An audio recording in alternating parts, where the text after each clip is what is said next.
जम्मू कश्मीर से 370 हटाने का फैसला बरकरार, सुप्रीम कोर्ट ने कहा। आर्टिकल 370 अस्थायी था। राज्य में सितंबर 2024 तक चुनाव कराने का आदेश।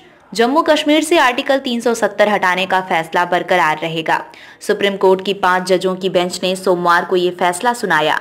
सीजेआई चंद्रचूड़ ने कहा, आर्टिकल 370 एक अस्थायी प्रावधान था। संविधान के अनुच्छेद 1 और 370 से स्पष्ट है कि जम्मू और कश्मीर भारत का अभिन्न अंग है। भारतीय संविधान के सभी प्रावधान जम्मू कश्मीर पर लागू हो सकते हैं। कोर्ट ने कहा, हम आर्टिकल 370 को निरस्त करने के लिए जारी राष्ट्रपति के संवैधानिक आदेश को वैध मानते हैं।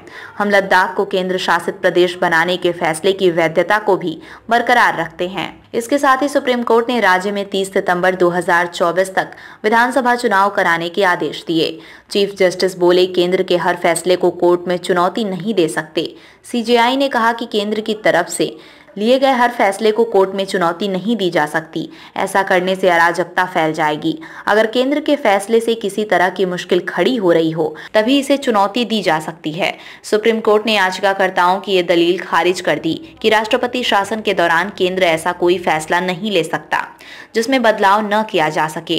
चीफ जस्टिस ने यह भी कहा कि आर्टिकल 356 के बाद केंद्र केवल संसद के द्वारा कानून ही बना सकता है। ऐसा कहना सही नहीं होगा। सीजेआई ने बताया कि फैसले में 3 जजों के जजमेंट हैं। एक फैसला चीफ जस्टिस, जस्टिस गवई और जस्टिस सूर्यकांत का है। दूसरा फैसला जस्टिस कौल का है।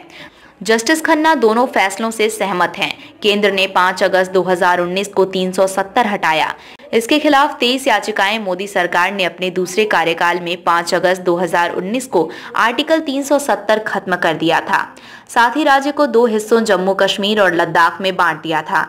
इसके खिलाफ सुप्रीम कोर्ट में कुल 23 याचिकाएं दाखिल हुई थीं। 5 जजों की बेंच ने सभी याचिकाओं की एक साथ सुनवाई की थी। सुप्रीम कोर्ट में लगातार 16 दिन तक चली सुनवाई 5 सितंबर को खत्म हुई थी। इसके बाद सुप्रीम कोर्ट ने फैसला सुरक्षित रख लिया था। यानी सुप्रीम कोर्ट ने सुनवाई के 96 दिन बाद केस पर फैसला सुनाया। Court room updates. Supreme court में 5 जजों की संविधान पीठ में chief justice Chandrachud, justice Gavai, justice Suryakant, justice Kaul और जस्टिस खन्ना शामिल हैं।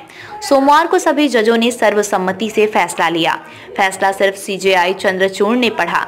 सीजेआई ने कहा, प्रेसिडेंशियल प्रोक्लेमेशन वैध था या नहीं, इस पर हम विचार नहीं कर रहे हैं क्योंकि इसे किसी ने चुनौती नहीं दी थी। राष्ट्रपति शासन के दौरान केंद्र की ओर से लिए गए हर फैसले को चुनौती नहीं दी जा सकती। जम्मू कश्मीर के पास देश के अन्य राज्यों से अलग कोई आंतरिक संप्रभुता नहीं है।